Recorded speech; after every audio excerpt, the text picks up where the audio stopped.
Hi, welcome to Dhanya YouTube channel. இன்றைக்கி என்ன video நம்ம பார்க்க போகிறோம்னா, ஒரு ஹெல்தி மிக்ஸு. அதை வந்து நீங்கள் மார்னிங் பிரேக்ஃபாஸ்ட்டாக கொடுத்துக்கலாம், இல்லைன்னா ஈவினிங் நீங்கள் தூங்கியெல்லாம் இருந்துச்சு அப்புறம் ஈவினிங்காக கூட கொடுத்துக்கலாம். இது எப்படி ரெடி பண்ணணும்னு பார்க்கலாம் வாங்க. ஃபஸ்ட்டு வந்து 5 பிஸ்தா எடுத்துக்கலாம். பிஸ்தா வந்து குழந்தைங்களுக்கு ரொம்பவுமே நல்லது. பேரிச்சம்பழம் எடுத்துக்கோங்க, டேட்ஸ் எடுத்துக்கோங்க. உங்கள் குழந்தை எந்த அளவுக்கு இனிப்பு சாப்பிடுவாங்கன்னு உங்களுக்கு தெரியும் இல்லையா, அந்த அளவுக்கு நீங்கள் டேட்ஸ் எடுத்துக்கோங்க. இல்லைனா டேட்ஸ் இதில் நம்ம ஊற வைக்காமல் தனியாக நம்ம ரெடி பண்ண பிறகு கரும்பு சக்கரை போட்டு மிக்ஸ் பண்ணாலும் சரி, பனங்கல்கண்டு போட்டுக்கிட்டாலும் சரி. அதுக்கப்புறம் பாதாம் வந்து ஓரளவு எடுத்துக்கலாம். இல்லை உங்ககிட்ட கம்மியாக இருக்குன்னா அதுக்கேற்ற மாதிரி, இல்லை உங்கள் குழந்தை பாதாம் விரும்ப மாட்டாங்கன்னா பேருக்கு ஒரு 2ஆவது எடுத்துக்கோங்க. நான் ஜவ்வரிசி வந்து ஒரு 3 ஸ்பூன் எடுத்துக்கிட்டேன். இதில் நான் என்னெல்லாம் போட்டிருக்கேன்னு பார்த்துக்கிட்டிங்க இல்லையா, டேட்ஸு, பாதாம், பிஸ்தா, பின்ன வந்துட்டு ஜவ்வரிசி ஒரு 2 ஸ்பூன், 2 இல்லை 3 ஸ்பூன் போட்டுக்கலாம். நான் 200 ஸ்பூன் கூட போடுவேன். இதில் வேணும்னா நீங்கள் ஒரு ஏலக்காவும் போட்டுக்கலாம். அது வந்து ஏலக்காவோட அந்த ஸ்மெல்லு நல்லாயிருக்கும், இது கூட போடும் போது நல்லாயிருக்கும்.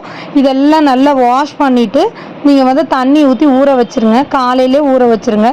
காலையில் செஞ்சு கொடுக்க போகிறீங்கன்னா நைட்டு ஊற வச்சுருங்க. காலையில் எந்திரிச்சதும் இதை ஒரு அடி அடிச்சுட்டு நம்ம செஞ்சு கொடுத்துடலாம். நான் ஈவினிங் செய்கிறனால காலையில் ஊற வச்சேன். ஈவினிங் செய்யலான்னு எடுக்கும் போது நல்லா ஊறி இருந்துச்சு.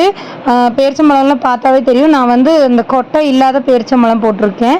அதே மாதிரி நீங்கள் பாதாம் வந்து அப்படியே போட்டு நீங்கள் மிக்சியில் அடித்தாலும் சரி. நான் வந்து அப்படியே போட மாட்டேன். பாப்பாக்கு இதுவரை அப்படியே போட்டு நான் கொடுத்தது இல்லாதனால நான் தோல் எல்லாம் உரித்து எடுத்துக்கிட்டேன்.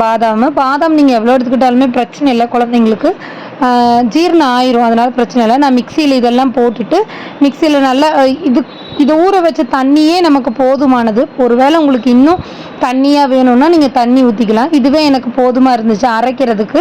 கிண்டும் போது வேணும்னா தண்ணி ஊற்றிக்கலான்னு சொல்லிவிட்டு நான் இதை வச்சு ஃபஸ்ட்டு ஒரு அடி அடிச்சுட்டு அதுக்கப்புறம் இது ஊற வச்சு தண்ணி வச்சு நல்லா அடிச்சிட்டேன்.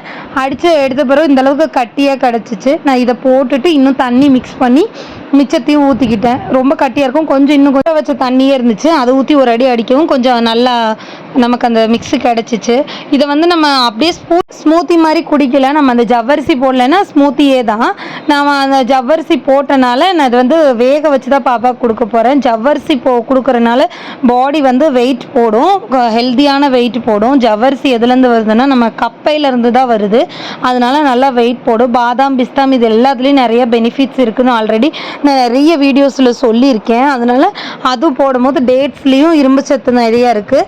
இப்போ நம்ம இதில் போட்ட எல்லா பொருள்லையுமே இரும்பு சத்து இருக்குது. கரும்பு சக்கரை எதுக்கு போடாட்டி நம்ம டேட்ஸே போட்டுக்கலாம் தான் நான் இனிப்புக்கு அது போட்டேன்.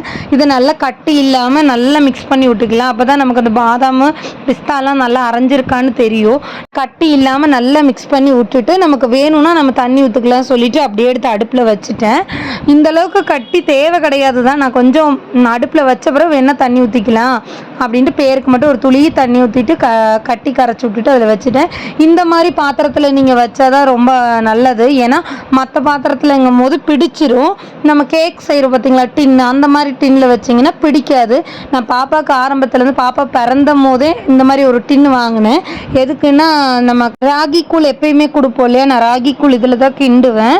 அப்படி வேக வைக்கிறதுனா குக்கரில் வச்சிருவேன். ஒரு பாத்திரம் உள்ளே வச்சு குக்கரில் விசில் விட்டு வேக வச்சு கொடுப்பேன். நான் இதில் தான் வந்து எப்பயுமே ராகி கிண்டுறதுனால இதுலேயே தான் நான் சத்துமாவும் கிண்டிக்குவேன். இது இவளுக்குன்னே ஒதுக்கி வச்சுட்டேன். இதில் நல்லா நம்ம கிண்ட அந்த ஜவ்வரிசி அந்த பபிள்ஸ் மாதிரி தெரியுது பார்த்தீங்களா, அந்த ரவை மாதிரி தெரியும். அது என்னன்னு பார்த்தீங்கன்னா ஜவ்வரிசி தான். ஜவ்வரிசி ஒரு ஓட்டுனாலும் நமக்கு அந்த அளவு தான் இருக்கும். இதை நல்லா கை விடாமல் கிண்டிகிட்டே இருக்கணும். இந்த சைடில் எடுத்துட்டு கிண்டினீங்கன்னா இது நல்லா வெந்து கிடைக்கும். காலையிலேருந்து ஊறிடுச்சு. நான் காலையில் ஒரு 7 o'clock ஊற வச்சேன்.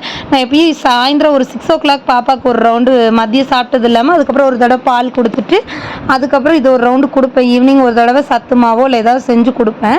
இது ஒரு 6 o'clock கொடுக்குறது இல்லை 6:30க்கு கொடுக்குறதுக்கு ரெடி பண்ணது. அப்படிங்கும்போது நல்லா ஊறிடுச்சு. அப்புறம் டேஸ்ட் பண்ணி பார்த்தா கொஞ்சம் இனிப்பு பத்தலைன்னா கரும்பு சக்கரை பேருக்கு மட்டும் போட்டுக்கிட்டு, நீங்கள் ஆரம்பத்தில் எதுவுமே டேட்ஸே போடலைன்னா கரும்பு சக்கரை மட்டும் போட்டுக்கலாம். சுத்தமாக இனிப்பே பத்தாதனால நான் கரும்பு சக்கரை போட்டுக்கிட்டேன். ஏன்னா அவ்வளோதான், இது ரெடி ஆயிடுச்சு. இது ஆறின பிறகு நம்ம எப்பயும் பாப்பா கொடுக்குற மாதிரி கொடுத்துக்கலாம். பாப்பா வந்து விரும்பி சாப்பிட்டுக்கிட்டா நீங்களும் உங்கள் குழந்தைங்களுக்கு கொடுங்க. இது நல்லா வெயிட் கெயின் ஆகும். 1 weekலேயே உங்களுக்கு டிஃப்ரென்ஸ் தெரியும். வீக்லி 2 கொடுக்கலாம். வீடியோ பிடிச்சா மறக்காமல் சப்ஸ்கிரைப் பண்ணிடுங்க. தேங்க்யூ.